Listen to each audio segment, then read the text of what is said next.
Bismillahirrahmanirrahim. Assalamualaikum warahmatullahi wabarakatuh. Innal hamdalillah nahmaduhu wa nasta'inuhu wa nastaghfiruh wa na'udzu billahi min syururi anfusina wa min sayyiati a'malina may yahdihillahu fala mudhillalah wa may yudlilhu fala hadiyalah. Asyhadu an la ilaha illallah wahdahu la syarikalah wa asyhadu anna Muhammadan abduhu wa rasuluhu la nabiyya ba'dah. Allahumma salli ala Sayyidina Muhammad wa ala ali Sayyidina Muhammad. Assalamualaikum ya Rasulullah. A'udzu billahi minasyaitonir rajim. Bismillahirrahmanirrahim. Kitabun anzalnahu ilaika mubarakul liyadabbaru ayatihi wa liyatadzakkara ulul albab. Shadaqallahul azim. Bulan suci Ramadan ini menjadi bulan yang sangat penting saat Quran diturunkan kepada umat manusia. Dimulai dari perintah untuk membaca ayat-ayat kekuasaan Allah melalui Quran dan alam semesta ini. Ayat-ayat kauniyah dan ayat-ayat kauliyah.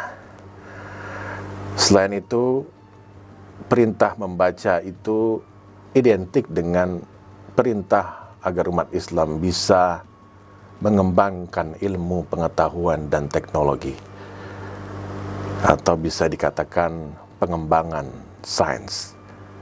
Oleh karena itu, Quran dan sains sangat erat hubungannya. Seperti apa yang tadi sudah saya bacakan, Quran surat Shad ayat 29, yang artinya ini adalah sebuah kitab yang kami turunkan kepadamu penuh dengan berkah, supaya mereka memperhatikan ayat-ayatnya dan supaya mendapat pelajaran orang-orang yang mempunyai fikiran atau ulul albab. Dalam Islam, kaitan antara iman, ilmu, dan amal begitu sulit untuk dipisahkan. Begitu juga iman dan akal untuk berfikir. Allah mengatakan itu dalam Quran surat Ali Imran ayat 191 yang mungkin sangat sering kita dengarkan. Orang-orang yang mengingat Allah sambil berdiri atau duduk atau dalam keadaan berbaring, dan mereka memikirkan tentang penciptaan langit dan bumi, seraya berkata, "Ya Tuhan kami, tiadalah Engkau menciptakan ini dengan sia-sia. Maha suci Engkau, maka peliharalah kami dari siksa neraka." Semakin jelas bahwa tidak hanya ulama atau pakar ilmu agama Islam saja yang kemudian bisa melihat tanda-tanda kekuasaan Allah lewat kitab suci Al-Quran, tetapi juga semestinya para saintis, para ilmuwan, akademisi yang melakukan kajian-kajian ilmu, melakukan penelitian, juga bisa menjadi orang yang sangat bisa mengagumi, melihat langsung kekuasaan, ayat-ayat kekuasaan Allah di alam semesta ini lewat ilmu pengetahuan yang dia kaji. Saya bisa mengatakan Allah atau Tuhan dalam tanda kutip tidak hanya bisa kita lihat di kitab suci. Allah atau Tuhan tidak hanya bisa kita temui di tempat kita sholat, di masjid atau di musolah kita. Allah atau Tuhan tidak hanya bisa kita temui pada saat kita berhaji di Makkah, tetapi Allah atau Tuhan bisa kita temui di buku-buku ilmu pengetahuan yang kita baca, di alam semesta ini yang kita kagumi. Begitu hebat Allah menciptakannya. Sang dokter bisa melihat Tuhan, kekuasaan Allah di pasien yang dia obati. Sang insinyur, pakar teknik sipil misalnya, dia bisa melihat kekuasaan Allah dari struktur tanah yang dia akan bangun konstruksinya.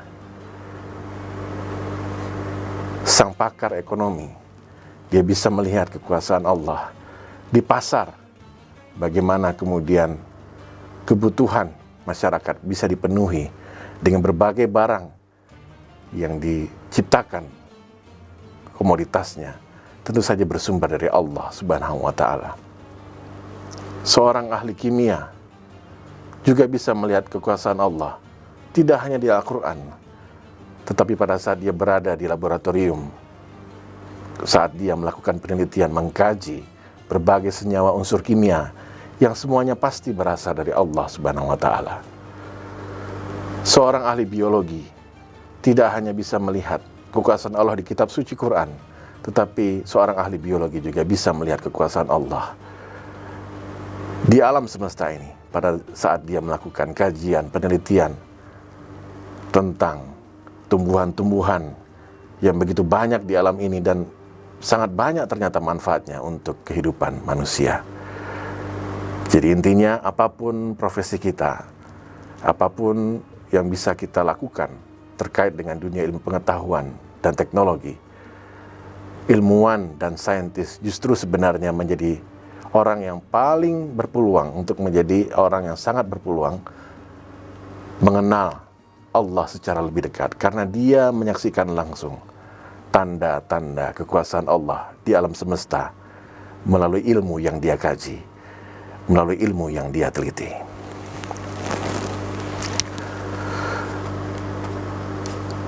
Sains, ilmu pengetahuan dan teknologi merupakan hasil kerja akal manusia, hasil fikir dari manusia.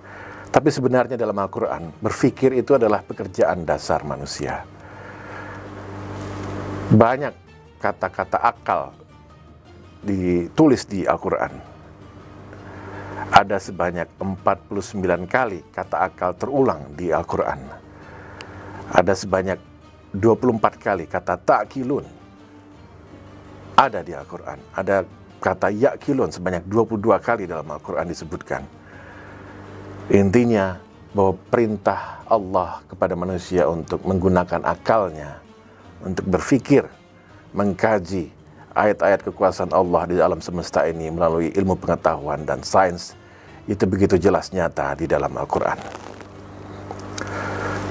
Perkembangan sains dalam Islam itu begitu komprehensif, tidak hanya mengkaji ilmu-ilmu agama Islam saja. Memang pada saat pertama kali di masa Ashab As-Suffah yang hadir 2 tahun setelah hijrah Nabi Muhammad SAW ke Madinah adalah contoh real kegiatan pembelajaran yang begitu tinggi berbasis pada konsep keilmuan, konsep ilahiyah dari Tuhan Allah Subhanahu wa Ta'ala. Tapi apakah itu berhenti? Tidak. Dalam Islam perkembangan sains kemudian beralih. Konsep Tuhan mendorong diterimanya pengetahuan yang tidak empiris dan lahirnya pengetahuan-pengetahuan lain. Jadi ilmu pengetahuan dalam Islam tidak hanya berasal dari sesuatu yang bisa ditangkap oleh panca indera melalui penelitian atau empirical, tetapi juga ilmu yang berasal dari wahyu. Tidak pula hanya berasal dari ilmu yang berasal dari olah pikir manusia atau rasionalisme. Rasionalis, lalu empirik, dan ilmu wahyu berpadu menjadi satu sebagai sumber ilmu bagi umat Islam di seluruh dunia. Semestinya seperti itu.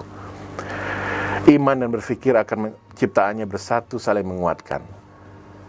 Melihat apa yang tertulis di dalam Al-Quran, kemudian mengkajinya dengan melihat tanda-tanda kekuasaan Allah di alam semesta ini melalui pengkajian sains dan ilmu pengetahuan. Dan tentu saja itu semua harus didasari oleh tafaqquh fid din, penguasaan ilmu yang wajib dikuasai oleh umat Islam. Fardhu ain, yaitu ilmu agama Islam sendiri harus menjadi dasar agar saintis atau ilmuwan Islam punya worldview yang jelas, Islamic worldview dalam mengkaji keilmuan dan sains ini. Ada banyak ayat-ayat dalam Quran yang mendorong para ilmuwan sejak masa lalu, ilmuwan muslim mengembangkan ilmu pengetahuan dan sains. Di antaranya di surat Al-Hadid ayat 25 yang menceritakan soal unsur besi.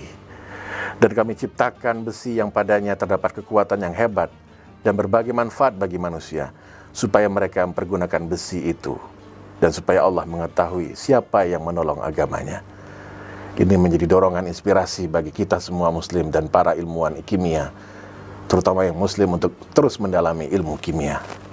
Hasilnya kejayaan ilmuwan muslim di bidang kimia di abad ke-8, 9, 10 Masehi begitu dahsyat. Misalnya buku karya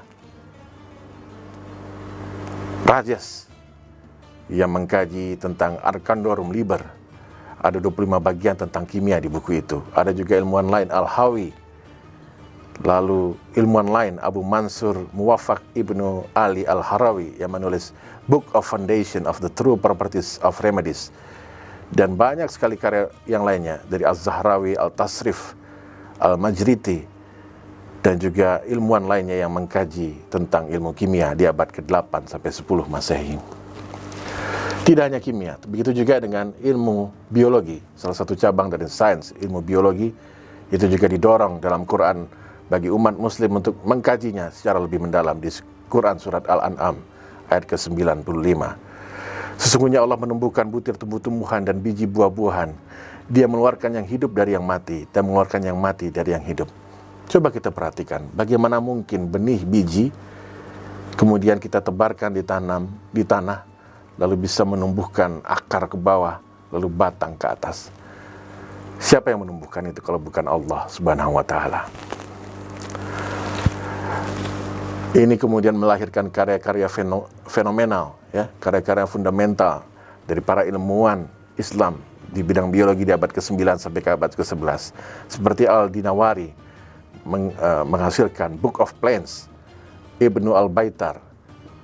Lalu ada Al-Jahiz yang menghasilkan Book of Animals, Kitab Al-Hayawan di abad ke-9. Lalu abad ke-10 ada Ibnu Washiyah yang menghasilkan buku Kitab Al-Falah Al-Nabatiyah yang mengkaji tumbuh-tumbuhan pertanian. Lalu abad ke-11 ada nama Al-Bakri, ilmuwan Muslim yang menghasilkan buku Book of the Roads and the Province. Lalu Abu Umar Ibnu Hajjaj yang juga menghasilkan buku-buku terkait ilmu biologi. Tidak hanya itu, ilmu fisika itu juga diminta bagi umat muslim untuk mengembangkannya. Seperti di Quran surat Ar-Rum ayat 46 yang bercerita soal kapal yang bisa berlayar di atas laut dengan perintah Allah Subhanahu wa taala. Itu kemudian menghasilkan ilmuwan-ilmuwan penting di bidang fisika, ilmuwan muslim di abad ke-8 sampai 10 masih seperti salah satunya adalah Al-Haytham yang kemudian ini diakui oleh ilmuwan barat Rossana Giorini yang mengatakan bahwa Al-Haytham ini sebagai pionir dari metode penelitian di bidang fisika di abad ini. Ilmu matematika juga begitu sebagai salah satu cabang ilmu sains. Seperti di Quran surat An-Nisa ayat ke-11. Begitu panjang ayat ini yang mengkaji tentang pembagian harta warisan dalam Islam. Ini kemudian menginspirasi para ilmuwan muslim untuk mengembangkan kajian di bidang ilmu matematika dan aljabar. Seperti apa yang sudah diakui oleh seorang ilmuwan barat di tahun 2002 dalam buku Lost Discoveries, The Ancient Roots of Modern Science. Dia mengatakan, as for motivation, many scientific discoveries were driven by religion. Arab mathematicians improve algebra in part to help facilitate Islamic inheritance laws. Jadi jelas kitab suci Quran menginspirasi ilmuwan Islam untuk mengembangkan salah satunya ilmu matematika ini. Ada lagi pengakuan dari ilmuwan barat, Edgar F. Smith dalam Chemistry in America, Chapters from the History of the Science in the United States di tahun 1914, yang mengatakan harus menjadi kehormatan bagi bangsa Amerika untuk mengakui bangsa Arab sebagai bangsa pertama di mana sains kimia menjadi sebuah pengetahuan yang sangat dibutuhkan secara luas. Bangsa Amerika berhutang kepada bangsa Arab, seperti untuk penerapan sains kimia dalam hal obat-obatan yang pertama kali dilakukan pada abad ke-10 oleh Muhammad Ibnu Zakaria Al-Razi atau Razes, seorang dokter dari rumah sakit Baghdad di masa itu. Jadi semakin jelas bahwa Quran dan sains menjadi hubungan yang sangat erat. Agama Islam ini menginspirasi umat Islam untuk terus mengkaji ilmu pengetahuan, teknologi, dan sains. Ini yang semestinya membuat kita terus bisa mengembangkan ilmu pengetahuan, tidak hanya berdasarkan ilmu pengetahuan yang terlepas dari nilai-nilai ilahiyah, tapi justru nilai-nilai ilahiyah itu perintah untuk membaca kekuasaan Tuhan, kekuasaan Allah di alam semesta ini, itu yang membuat kita terus semestinya mengembangkan ilmu pengetahuan, teknologi, dan sains. Sehingga Quran dan sains menjadi dua hal yang terus berpadu, bukan dua hal yang terpisahkan. Itu saja yang bisa saya sampaikan. Mudah-mudahan bermanfaat. Saya mohon maaf. Subhanakallahumma bihamdika asyhadu alla ilaha illa anta astaghfiruka wa atubu ilaik. Assalamualaikum warahmatullahi wabarakatuh.